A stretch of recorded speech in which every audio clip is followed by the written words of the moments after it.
Hello, everybody, Hi. and welcome back to this week's episode of Making Musically Challenged. brought to you by Our dining table. our living room. Yeah, we've I don't know. We don't have a dining room. we don't We have a a dining room. we have a space. We have a space. We've graduated from my closet purely because my husband stole my recording table and is using it for his gaming table. He did. So Mhm. there goes that. And then we tried the hallway, and too many Oh. cats make noises in the hallway. Though to be fair, they're still kind of making noises. I've got one It's down fine. here. I'm officially paying for the sound mastering app through our podcast hosting website. So Yeah, last episode actually wasn't that bad. no, this one might be a little echoey because we're in a bigger space. It's fine. It'll be fine. One day we'll have an actual place to do this. Eventually we'll have an office space, and that's where we'll be doing everything. Yes, an office. Oh god, we've got what, 2 months to have an office space?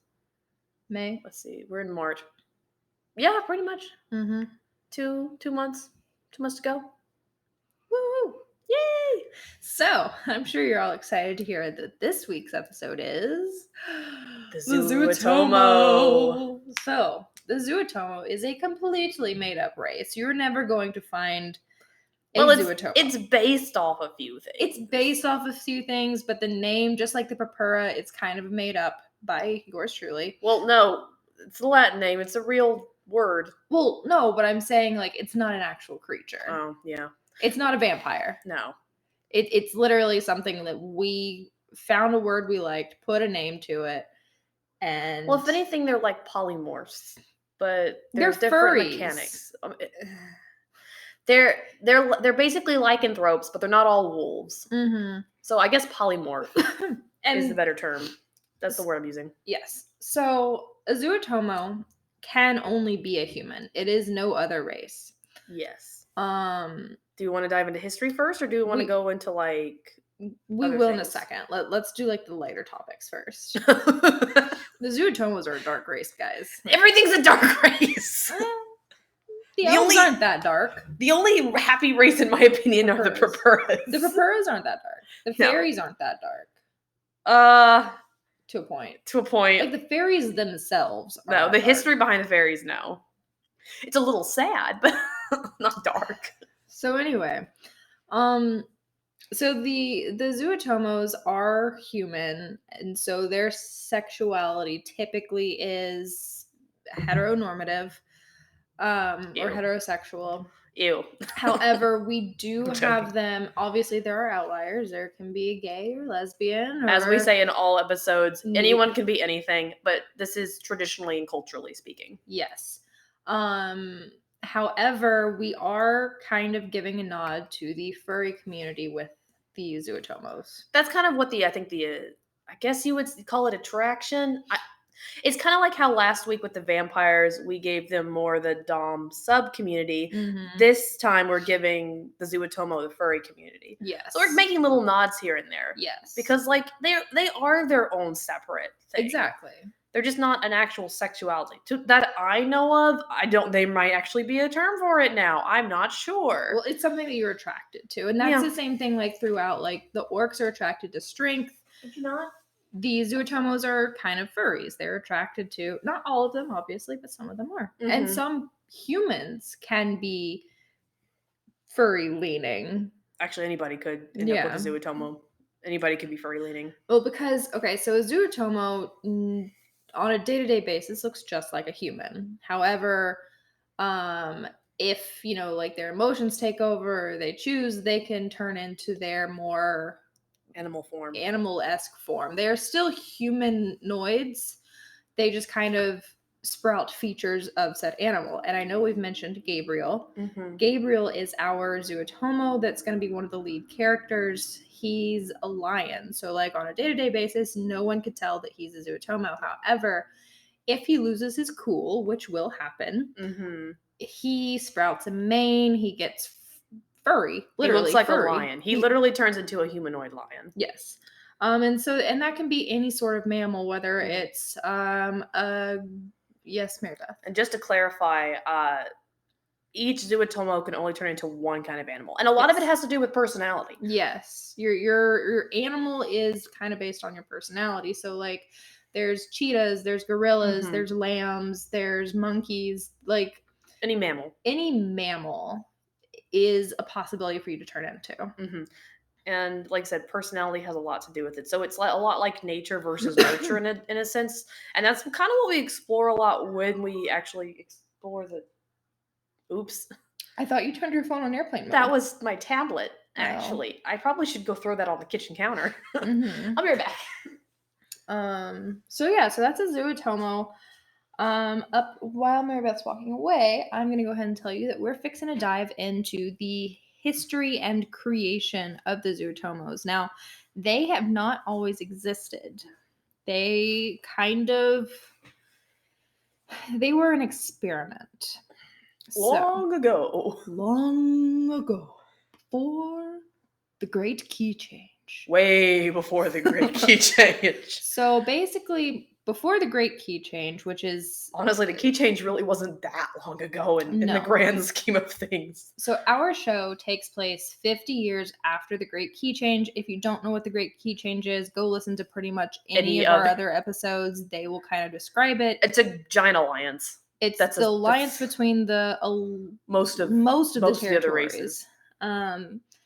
And our show takes place 50 years after that, but the Zuotomos happened about 200 to 300 years before the Great Key Change. So before the Great Key Change, there was an era of peace, sort of, kind of, more of just an understanding of, this is my territory, that's your territory, I'm not gonna don't rock the boat. Yeah, just don't rock the boat. However, before this era of kind of peace, there was just battle for land. So the way we kind of think of Harmonia is, it was a place that a lot of different races came from other continents and kind of like America, and settled there. So when they did, obviously fighting for land became a big thing. And they've been here like so many hundreds of years that this was such a long time ago. But humans don't have a lot going for them. No, I mean, when you're up against giants and orcs and daemons, oh my. Lovely. No. When you're up against those and you're just a human, you're not going to fare very well. No. So, and like, if you look at the map that we have on our website and so that we put in the YouTube version of this episode, they're not in a very good tactical place either. Well, they're not in a good tactical place, but they ended up with the biggest chunk of land. They did. And there's a reason why. They had super soldiers. Well, they created super soldiers. Yes. So let's briefly discuss magic and how that works. So there's 3 types of magic in this world. Sorry, I keep forgetting. I always don't mention the zodiac magic because it doesn't really apply to mortal races. It doesn't, but it is one of the 4 magics. It is one of the... So there's 4 magics, although take out zodiac for what I'm about to say. So there's 3 major types of magic when it comes to the mortal races. Wizard magic, mage magic, and wild magic. And we will do a deep dive into each of these magics in a different episode. Yes. Now, wizard magic can be used by anybody. And with mage and wild, you kind of have to be born with them. And if you're born with one, you can use all of them. Now, in a way, if you study. We'll go into that more later. But know that the only magic that humans can use is wizard magic. And wizard magic doesn't really hold a candle much to mage and wild. However, out of necessity for this great warring era, humans were the ones who kind of created wizard magic in a way, because they needed some sort of an upper hand to just these brute strength territories. Honestly, wizard magic is very similar to science, but it's still magic. Yeah. It still does some pretty cool things. Yeah, but it's not really much for combat as much. Yeah. So the humans created wizarding magic out of a necessity. And so they took that magic and made an ethical or not so ethical I say wrong word weapon. a not so ethical, definitely not Well, ethical. I was trying to go with like an ethical dilemma weapon, but like that was more of a mouthful than just a not so ethical weapon. Now They you're made super soldiers. Yeah. Okay. So some human had the bright idea, or not so bright idea, depending on how you look at it, to take the dying human soldiers in the battlefield and basically, fix them. yeah, because he was kind of like, they're not going to live. I want to give them a purpose. Like at this, like he was just, oh, my cat. Should I go upstairs real fast and shoo them away? No, he's just in the room. Oh, he's in the room? Yeah, he's in the room. I thought you were going to leave him out. Well, he ran into the room when I went to grab the book. He's going to keep doing that. Yeah, I know. Here, I'll be right back. Or, okay, I'll talk. So basically, some human decided that he wanted to mess with nature and thought that, what better way to combat these brutally strong other races than have a race that's brutally strong themselves. So he was taking these humans who he thought, okay, they're going to die anyway. What's the harm? And decided to start splicing in animal DNA. So I don't know if anyone out there, like this is how I likened it to Mary Beth when we were coming up with, how this happened. I don't know if anyone has seen the movie The Animal with Rob Schneider. Love that movie. So funny. That really shows my age. But we're the same age. Well, yeah, but you don't know a lot of great movies. I take offense to that statement, ma'am. I was the film major, okay? I had to see all these movies. That makes sense. But don't discredit my like of movies or my... To be fair, I saw this movie before film school. I saw it in my teens. So, anyway. So in this movie, spoiler alert, so if you want to watch the movie and you haven't seen it yet, skip ahead the next couple seconds. So basically, this human man gets into a car wreck, falls down a mountain, and this crazy doctor tries to save him by splicing in different animal parts. And so he started he had the temperament of like a golden retriever. When he was happy, he could run as fast as a cheetah if he needed to catch up to a car. Like he had all these different like animalistic urges and parts to him now. And so that's kind of... Can I ask a question actually that I forgot to ask when you were going over this with me? What? Does he actually turn into said animals? No. Okay. No, he's a human. He just has the animal parts, and so that makes him like stronger and faster. I see. Yeah, and so that's kind of how they did it here, except instead of taking multiple different animal parts, they kind of like put animal DNA and mix that with the human DNA. Mm-hmm. So like with Gabriel, he has the DNA of a lion. No other animal DNA but a lion. And so, well, we can't just leave a big blank pause. I'm trying to think of how to like explain this now, because I'm pretty sure I just explained it. The Zuotomo DNA, like I said, a lot of it has to do, it's not that he has the DNA of a lion, it's just that the animal DNA that's in him has been mixed with his own.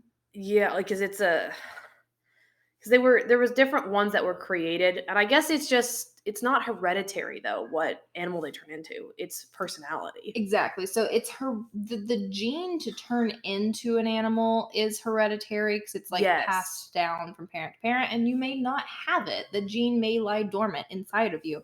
However, the might be a recessive gene. Yeah, and so like what animal you turn into is not dependent on what your parents turned into. It's based off of your personality. Like if you're a sweet, innocent little thing of a lamb of a person, you'll be a lamb. If you're mischievous, you might be a monkey.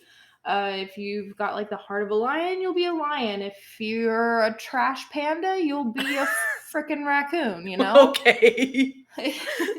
So that's kind of how that works. It's like it's your spirit animal. It's based off of, it like, has your more to do with that.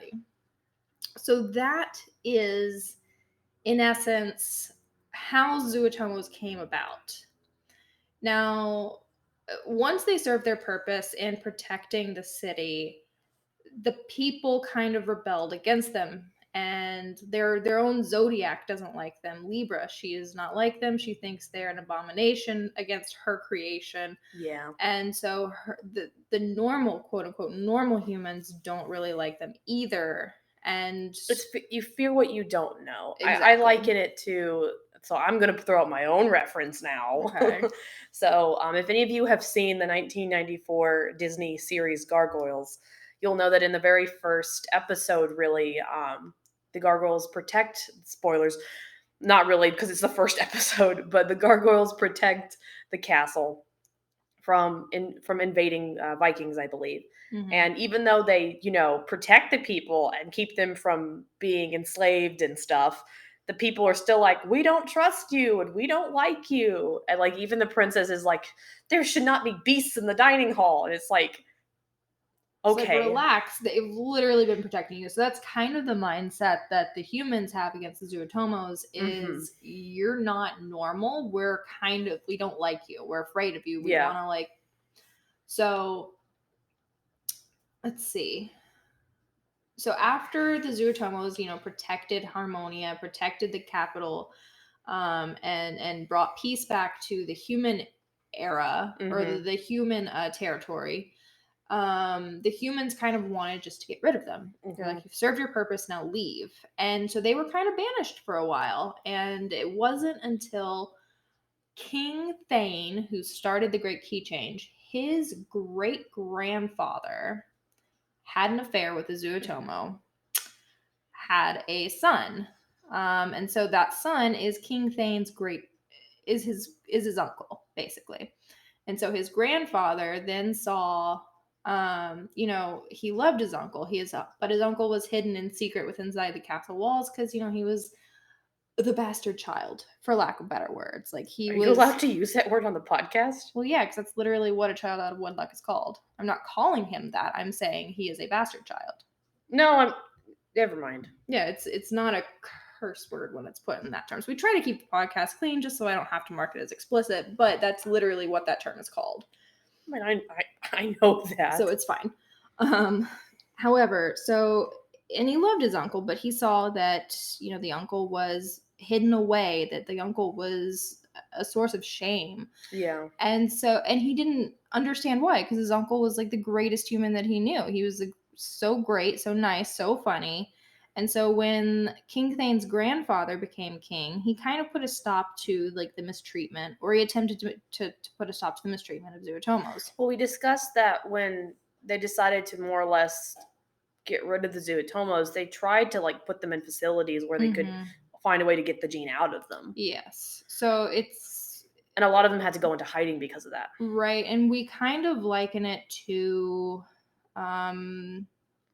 old-fashioned mental asylums. Yeah. So problematic, so horrible. Just, I hate them. But that's kind of what we're likening it to, because it's not like there's anything actually just wrong with them. No. They're just different from society, different from the other members of the human race. Exactly. And because of that, they're like, okay, well, we have to fix you. Honestly, when it comes to like commonality in the human race nowadays in the show, I kind of liken it to ADHD in a sense, because ADHD isn't something that's rare. It's in quite a few people, but it's common enough that people know about it and it's existent, but it's not so prevalent that every single human in the race has it. Because again, we have some humans that they have the recessive gene, and you could have two humans that have are completely normal, have no Zuotomo traits, but there has a recessive gene somewhere in the background. They get together, they could have a Zuotomo child. So it's kind of like that, where a fair amount of the population, yes, but not so much. I'd say maybe a third, maybe a fourth, somewhere around there. Of the human population in general have the Zuotomo trait. Yeah, that's where I thought you were going, but you just started throwing out numbers and no names and hold on, wait. Well, I thought that was obvious. Okay, just never mind. Sure. So that's kind of what I liken it to. But yeah, so King Thane's grandfather kind of started the process of putting a stop to it. So eventually, the grandfather down to his kid, down to King Thane, and then down to King Cedric. We've seen, a growth in that the Zuotomos are a bit more accepted now. Oh, yeah. They're still some people, especially like the elites, still kind of don't like the fact that the Zuotoma are in some of their bloodlines, Yeah, and and they are in quite a few of their bloodlines. we will be seeing that. We actually will be there's a boarding school that we'll be discussing in season 1. We'll see it, and it's this boarding school where like the rich, the elite, who have that shameful Zuotomo child, like the one, like for instance Gabriel, who's a lion, he's out of control as a kid, they send them to this boarding school to quote be fixed. Yes, so you'll get to see basically his time at the boarding school. He won't see his time. We'll see it's it more in, like, of flashback, a flashback, or he'll mention it here or there. You'll see how it affects him, and basically like how it affects the Zuotomo people in general. Because the boarding school, for the most part, is just for the elite. However, we do like if like say like the lower class has a really quote problematic child. Yeah. Then the government, or not the government, but like certain functions of that society will pay for the kid to go to this boarding school, because it is supposed to help the children kind of learn to control their inner animal, for lack of a better word. Well, here's a good example. So let's say there's a child born to just a regular middle class family who wouldn't be able to afford the boarding school regardless, because it's expensive. And they have a child that is a tiger. She's very aggressive. She's just very much out there, and she doesn't know how to control it, because a lot of the more aggressive Zuotomos really need that extra help. So sometimes the state will come in and actually like pay for that child to go to the school. And so this boarding school does have its issues, and we're definitely going to go into that in the show. I don't want to get into spoiler territory here, because it is a big thing that we focus on. However, there are like public schools, or even some private schools that have a curriculum for both the Zuotomo and for humans. It's kind of like not special ed classes, but like different classes that kind of teach the Zuotomo how to control, or not really control, but just how to live with it, how to live with it, how to keep whatever feelings you have, like the natural instincts that come with that animal. Because like you wouldn't teach a child that's a tiger and a child that's a lamb the same thing. It doesn't work. Not compute. Does not compatible. So, but especially when it comes to like herbivores and carnivores. Well, but I mean, they're not. It's not. I'm not saying they're gonna eat. It's not like Beastars. They're not out there like eating each other. Great show, by the way. You should watch Beastars. It's like a darker Zootopia. It's amazing. It's However, it's not in that sense. Like Gabriel's not out there eating people. No, but he's got massive rage issues. He does, which like he's tempered quite a bit now since his days in the boarding school. Like, yeah, he's chilled out a bit, and we'll see, why. And so the way we came up with this boarding school was actually another show shout out. We've done a lot of show shout outs today. Shows are good. They are good. So, and they're good for inspiration. The Queen's Gambit. Queen's Gambit. Yeah. Great show. I loved that show, and it just kind of, I never really thought of orphanages or boarding schools kind of in a bad light until this show. And so we kind of took that and ran with it for this boarding school. There's definitely some things we're not saying because spoiler territory. I'm going to say this much. You're not going to guess what's going to happen. No, you really won't.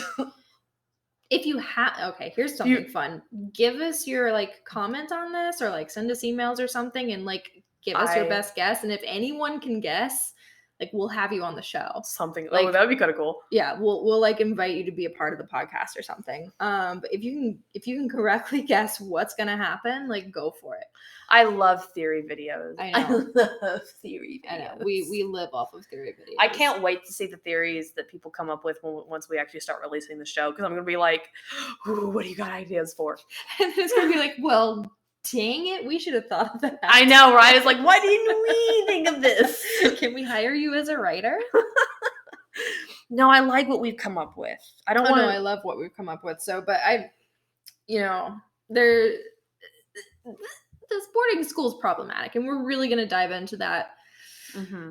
We also get to see some people that Gabriel knew at the boarding school. Actually, I released I know I released 2 pictures this week, other than Gabriel's lion form. So there's a gorilla girl that we meet, and I like her design a lot because I made her really beefy because she's a gorilla. Yeah. And she's scary. And then we've got his hyena friend, and I like his little freckles on it because he's a spotted hyena. Get it? Oh my god. Okay, This is so why you're not the writer. Shut up. So what I like to do, especially with the Zuotomos, is play with how their physical appearance as a human mirrors their appearance as an animal. I think it's really cool. Yeah, so that's the Zuotomos for the most part. I think we've talked about everything, right? Is there I'm something trying I'm to missing? think. I don't think so. Yeah, they've got a dark background. They've got a dark, sad history. Who doesn't at this point? Honestly, The seriously. Purpuras. Literally, the Purpuras are the only like happy people group. I want to be a Purpura. They're one of my favorites. Maybe that's why. Just pure bliss. Just happiness. Although Adrian's backstory is kind of sad, specifically theirs. Yeah, we kind of went into that in the Purpura episode. If you want to listen to it, I like our main characters a lot, and Gabriel's one of my favorites. Actually, my favorite character changes on a day-to-day basis. It changes per what week we're doing. It really does. Because every so like who's Orc week? Zarg was your favorite. Purpura week, Adrian was your favorite. I can't. Elf week, they're Terrence all my favorite. It's like I said, it changes. Don't ever ask me who my favorite character is because it changes on a day-to-day basis. Well, we've striven. Strived or driven? Where are you going with this? I don't know. We've strived to make each character really well-rounded because I love a show that is character and story-driven. Oftentimes we see a show that's really well-driven story-wise, but the characters kind of suck, or the characters are great, but there's no story. So we're really, really trying to make sure that both the story is just interesting and it keeps your attention, but we also want you to like grow with the characters. Absolutely. Like it's going to be a short show. Well, I'm really excited to release once I actually, get started on them. I don't want to use the word redesigns for the characters because they're not complete overhauls. But I'm going to be... They're character updates. That's a good word. They're updates. So what I'm going to be doing is based on like the seasons, their outfits are going to change, their hairstyles will change. And sometimes like even how they look as a character is going to change. Like, can I reveal what happens to Rose or... No, let's save that for the show because that's like part of her whole transformation thing. That's a good point. But you'll see some like changes just to the characters and stuff as they grow as characters. I mean, if you want, for instance, you could talk about her like hairstyle and how you plan on changing that for the show. Actually, that's a good point. So Rose starts out as a very flippant and this is my birthright, like very vain. Oh my gosh, she is the most vain character. But by the end of it, the vainness has definitely been tempered down and she's more comfortable with what she wants, why she wants it. And the fact that like she's grown up. She's grown up. And one of the ways I'm showing that is through her hairstyle. Like her hair starts out long and flowy and wild. Yeah. And then it kind of goes to a half up, half down. It has a ponytail at a time at one point, especially during like the summer. And then eventually she'll have this well put together bun. And she just looks stately. Hello. Yeah, so the thing we're really trying to do with their characters is because in a lot of cartoon shows, you don't really see character changes in their design. A lot of it has to do with just convenience. Oh no, I know, but like I mean, it's going to be such a short show overall that we really want to be careful and like really study, what our characters are going through and how their outfits even reflect that. And, through that, we're just really trying to show character growth, character change, because I keep saying, it's a short show. Each episode is really only going to be about 10 minutes, and we're packing so much in these 10 minutes. We are, and there's only going to be about 12 episodes a season and only 3 seasons. Like, it's a short show. However, like Mary Beth just said, we're packing a ton into these episodes, and we like it's not going to be too much, obviously, but we really want to just show. The show takes place over a year, so we need to show that growth. Oh yeah. A year is a long time. It is. It's not long, but at the same time, a lot can happen in a year, and that's what we see in our characters. And you'll see like all the physical changes, like for all of our characters. Well, you'll see physical changes for all of our characters, not just Rose. Rose is just a really good example that I like to use. But honestly, I liken the length, like as far as like the how long the episodes are, kind of to Steven Universe in a sense, because they pack a lot of stuff in their episodes. They do. And then you've got Avatar over here. That basically spans out for I think a year, maybe a year and a half. It always surprises me when I remember that Avatar was only 60 episodes. It feels so much longer, but the reason it feels so much longer is because they're very good with their pacing. Their pacing is, I mean, Avatar is just like the perfect show, in my opinion. Yeah. To me, there's very little that's wrong with it, other than the final. It's fine. I'm not going to go into. That's not what this episode. It's fine, but pacing, character, story, like it's a perfect combination.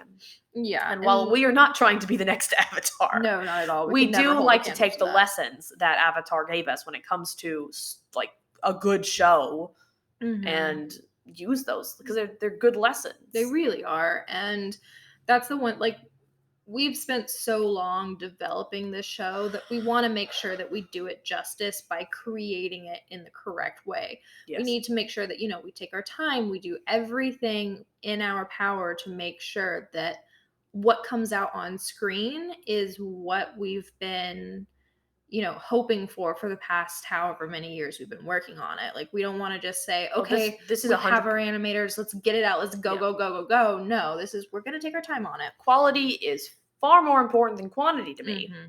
Yes, it might take a little longer, but it's going to look really good. It's going to be great. And speaking of it looking great, we're hiring.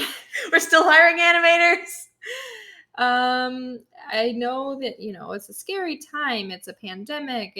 Jobs are up in the air. However, the whole reason we went out and got a business license is so that, it's official. It's official. It's less of a risk for someone because, we have to abide by certain rules if we are a business. And, we want to make sure that any artist or voice actor or composer that comes and works with us is compensated fully. And because the whole idea of Ethereal Studios is to give that experience to people who desperately want it, but can't find it with Disney, can't find it with Universal or Warner Brothers or honestly most production companies in general, because everybody wants someone who already has experience, and where you're supposed to get your experience. Exactly. So we're giving you that experience.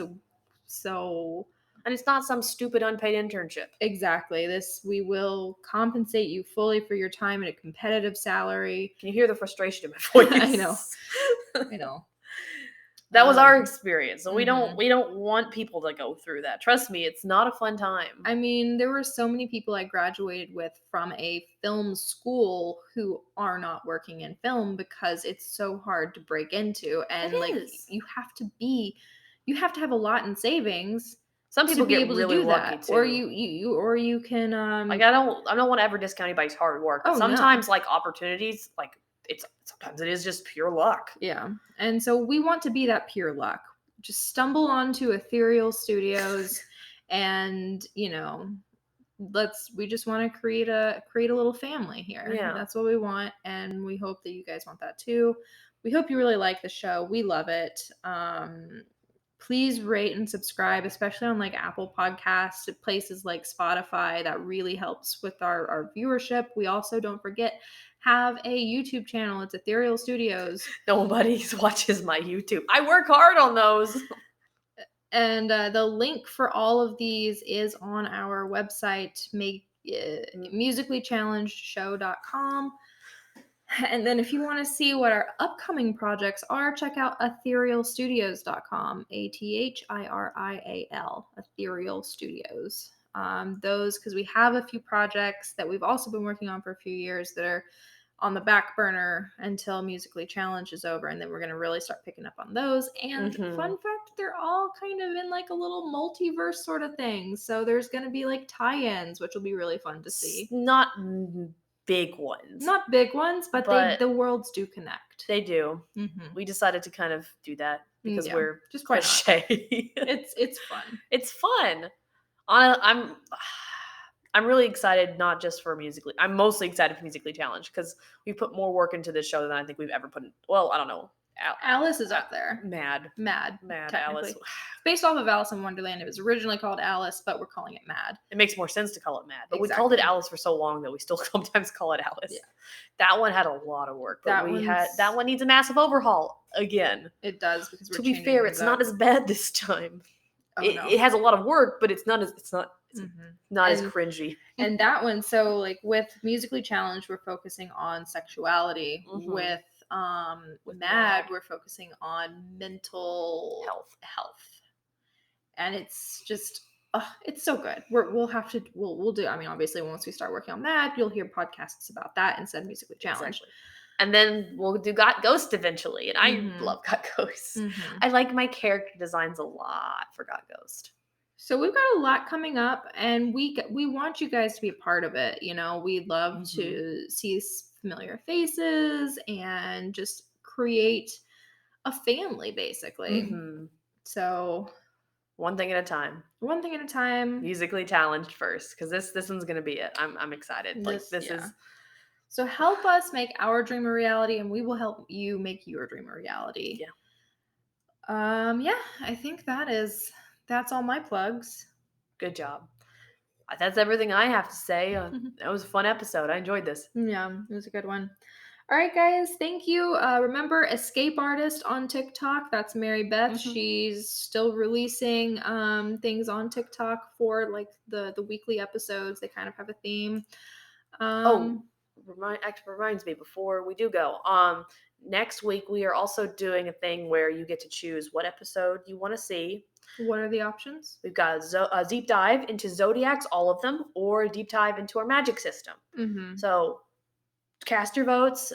You can send us an email. You can go on our TikToks and just honestly comment any of my new videos. I'll know what you mean. Yes. So yeah, do that. We're open until like Sunday, pretty much. Sunday, I just start drawing. What's today? Today's the 10th. 11th is. Well, we're recording this on the 10th. No, hold on. I'm trying to think. Thursday's the 11th. Friday's the 12th. No, wait, today's the 11th. Today's the 10th. But this podcast releases on the 12th. Okay. 13th, 14th. So you'll have until 2 days. March 14th, I think. That's 2 days. It's 2 days from when this episode releases, but you have until then. But her podcasts will be talking. Her TikToks will be talking about it. Say this. I don't have podcasts. I have a TikTok. You have your very own podcast. You're not aware of it, but you just go around and record you on your day-to-day life. I don't know how I feel about that. Great following. I think this might be a consent issue. But thank you guys so much for listening. We love you all, and we love communicating with you all about like your thoughts and ideas about this podcast. It makes us really happy, or about the show. If you have any questions, eventually we're planning on doing an episode where we just answer questions. So if you have any questions, feel free to just put them in anywhere you find a spot. We'll find it. Yeah, somehow we got you. We check on the daily. Yeah, we got you. All right. Well, thank you guys so much for tuning in again. This has been the Zuotomo/rambling episode. We always ramble. We'll see you next week for either the magic deep dive or the zodiac deep dive. Yeah. This has been fun, guys. Bye. Bye.